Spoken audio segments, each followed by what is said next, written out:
Κορδέρο θα βρει μόνο του τον Μπρέσεβιτς στο ύψος του πέναλτι, όμως το πλασέ του Σέρβου δεν είναι καλό και θα διώξει ο Μπρόκος. 21 λεπτό, εκπληκτικό συνδυασμός ανάμεσα σε Κορδέρο, Μπρέσεβιτς και Πόποβιτς. Ο τελευταίος με ψύχρεμο πλασέ θα κάνει το 1-0.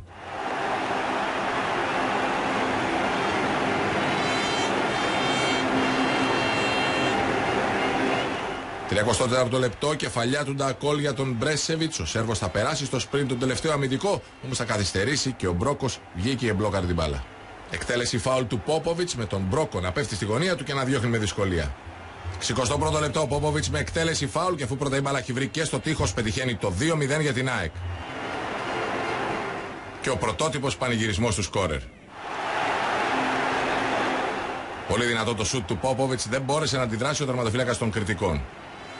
3 λεπτά αργότερα ο Σταθάκης θα βρει με το κεφάλι τον Ντακόλ. Αυτός με γυριστό σουτ στέλνει την μπάλα στα δίχτυα. 3-0.